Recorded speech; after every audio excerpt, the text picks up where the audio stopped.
Hello, and welcome to Experts Unplugged Leadership Speaker Spotlights from the Tri State Camp Conference, where I, as a fellow speaker at the conference, I'm going to highlight some of our amazing speakers from the upcoming Tri State Camp Conference, which is through the American Camp Association with New York and New Jersey chapters. So that's going to be taking place March 12th to 14th at the Atlantic City Convention Center in New Jersey. So, hi everyone, I'm Joanne Newborn. I am the CEO of Newborn Evolution, where we transform your organization's vision into real results through leadership coaching and training and consulting at all levels of your business.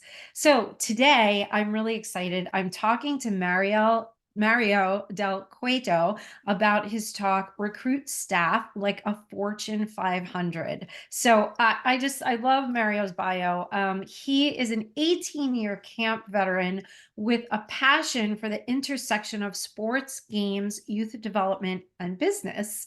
And Mario spent ample time in the business world serving as a consultant at Bain Company, the National Football League, and he recently graduated with a business and education's master's degree from Stanford. An amazing background.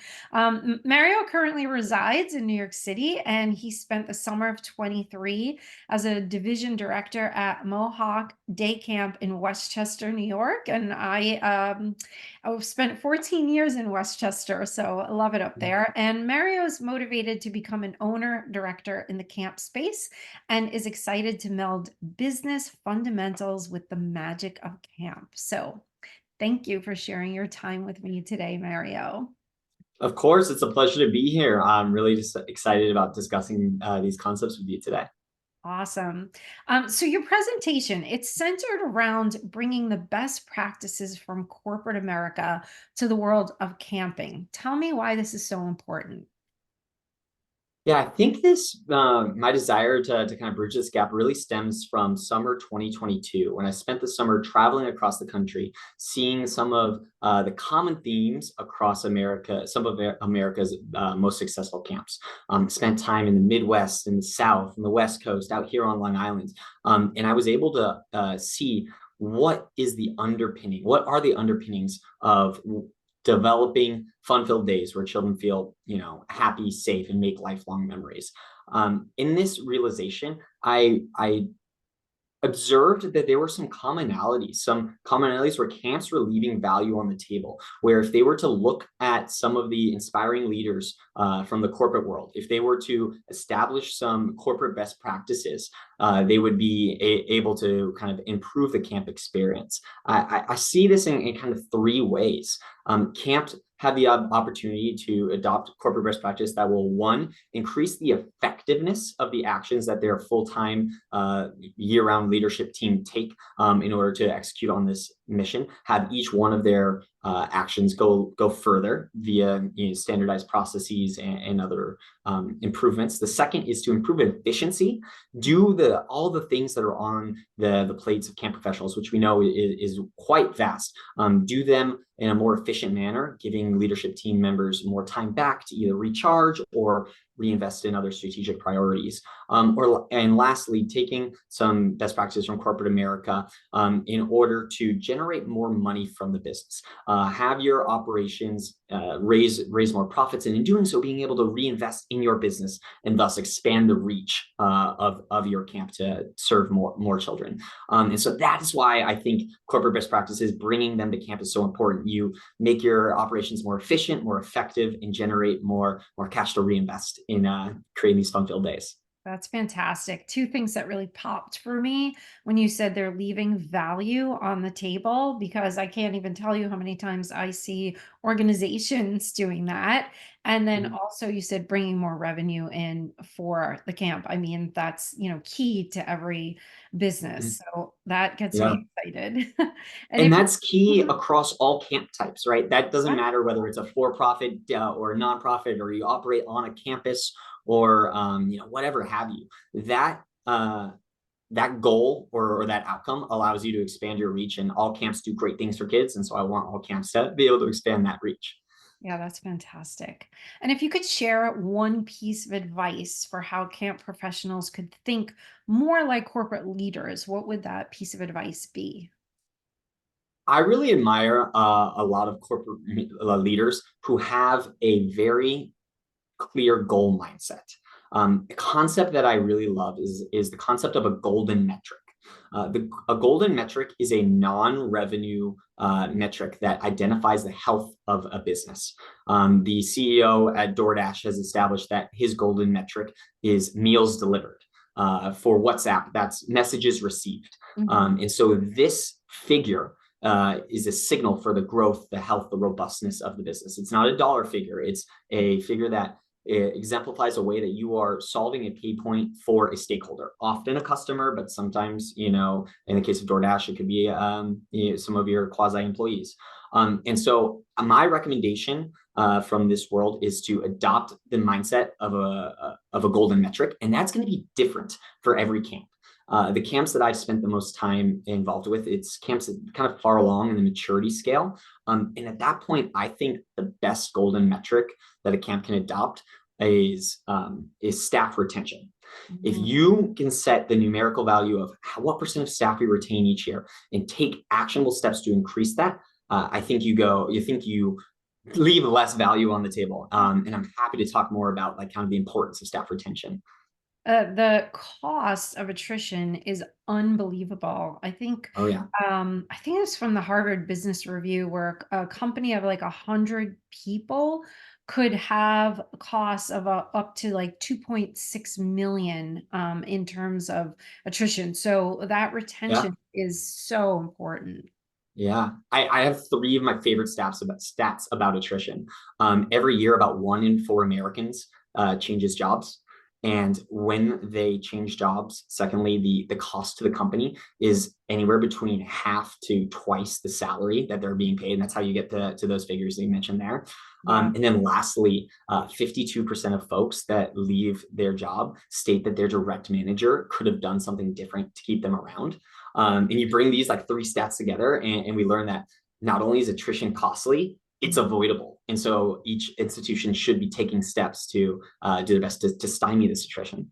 Absolutely. And I'm sure you've heard the saying that people don't leave companies, they leave bosses and they leave Yes. bad bosses. And Yep. that's one of the reasons why I'm so passionate about leadership. Like you said, it's avoidable. These are learned skills. You don't have to be born with them. So that's what's so exciting about it. Um, Yeah. Agreed. yeah. So one of the best practices you discuss is around hiring. And I really love this term, hiring smart generalists. So can you tell me about how this helps to develop leadership skills across every rung of the camp hierarchy? Yeah, I'm happy to, and I think it'd probably be helpful if I give a little bit of background on how my presentation at Tri-State is structured before jumping into answering that. So last year at the Western Association of Independent Camps, ACA National, and Tri-State conferences, those three conferences, I presented about applying best practices from corporate America to camp. I gave 15 examples of corporate best practices, 15 kind of case studies of companies that were enacting those best practices, and then 15 examples of how you can implement that at camp. And now this year, I was asked to kind of do a 2.0 of this. And so I have a complementary but fully non-duplicative new set of 9 best practices, 9 new companies, and 9 ways to implement them at camp. And one that you're talking about there is one of my favorites. It has to do with designing roles with cross-training in mind in order to develop this smart generalist bullpen. I'm happy to kind of dive deeper into the corporate best practice and the case study associated. Would that be helpful? No, no, go ahead. I'd love to hear it. Yeah, fantastic. So the case study is for Trader Joe's, my favorite place to shop. Delicious frozen meals, smiling staff in Hawaiian shirts. You too, yes, of course. Um, and Trader Joe's is an outlier in the grocery industry. They have sales per square foot 2x the size of their competitors, and their employee productivity is almost 40% higher. And one way that they do this is by the way that they structure their job roles and cross train all of their staff to be leaders. Zayan Tan, who wrote the best-selling book, The Good Job Strategy, really applauds the way that Trader Joe's makes sure each of its roles is multifaceted. Every member of the Trader Joe's team knows how to work the cashier, how to unload trucks, how to answer customer questions, how to stock shelves, whatever have you. They're all empowered to be leaders in any moment and act adaptively to whatever customers or the situation requires. Trader Joe's employees are very rarely looking up the chain of command saying, hey, can I get permission to do X or Y or Z? They're empowered to make these decisions. And Trader Joe's does this for two key reasons. One, it is an investment in the professional development of their staff. And then second, it also leads to superior business outcomes for Trader Joe's. So from the business outcomes standpoint, Trader Joe's has less specialization bottlenecks because everyone can do everything. Yeah. This isn't always the case at camp, right? Taking a group of 10-year-old boys to ceramics when the ceramics coordinator is out that day, like could be hectic. And so being able to cross-train your staff and articulate to your activity specialist, like you're going to have responsibilities leading multiple different activities, and you will be part of our extra bullpen, our smart generalists that are going to be a SWAT team and go out and tackle all the problems as they come up in a day. There's a lot of value for that in camp. So that's the first thing. Trader Joe's doesn't have specialization bottlenecks, and camps shouldn't either. And the third is Trader Joe's is the second is Trader Joe's is able to reduce its idle time because folks are cross-trained to do many different things. When all the shelves are stacked, those folks will go out and help ring up more customers at the cashier, reducing the line. And so that's how Trader Joe's has better business outcomes because of their cross-training everyone to be leaders. Additionally, the employees themselves have greater professional development because their capacity, their capabilities, their skills are grown from being exposed to so many different aspects, and their job satisfaction increases. In fact, Zayanton in that book that I mentioned, The Good Job Strategy, says cross-training an employee on just one more skill domain will improve job satisfaction. And so if we think about what job satisfaction means in camping, having a positive camp experience for your counselors needs to be a priority for all these, for camps if they want to deliver on their mission statement. And so cross-training to have multiple leaders across your organization is an absolute must. I love that. I love that. And thanks for the deep dive on Trader Joe's. It's really fascinating. And organizations, I see some organizations doing a little bit of this as well, like moving people around every 18 months to different departments and trying something else out. So really, really smart. Yeah, So I love that yeah. point.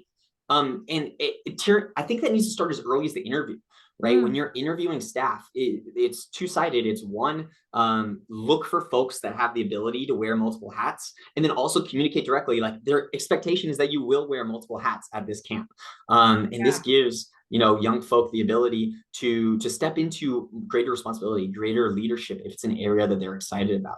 I've seen this work well at Mohawk, where folks who have a real passion for like photography, they're given an iPad to go around and on top of their duties, take extra photos and turn that into either a social media post or a broadcast message sent back home to parents. Find places where your staff is energized about going above and beyond, and encourage them to do so. You're not specialized. You're not just a lifeguard. You are a champion of delivering on what our mission statement is. Yeah, that's so great. I'm actually going to show this to one of my clients because we've been talking about this exactly in terms of her team. So I'm so glad you brought this up. I could talk to you all day, but that's our little nugget that we have of Mario's talk. So he's going to be speaking on Wednesday, March 13th at 9:45 a.m. So make sure you catch him. This is fascinating. And I'm going to be speaking on the same day, right before him at 8:30 a.m. on creating rock stars, designing collaborative high performance teams. So, let's have breakfast together on Wednesday. Bring your coffee, come join us because leading a high performance team that can be consistently relied upon is really an absolute must in order to thrive and be able to serve others in today's ever changing landscape. So, thank you so much, Mario. I really look forward to meeting you in March. Yes, absolutely. Thank you so much for having me on and sending you nothing but good vibes. Thanks. Bye.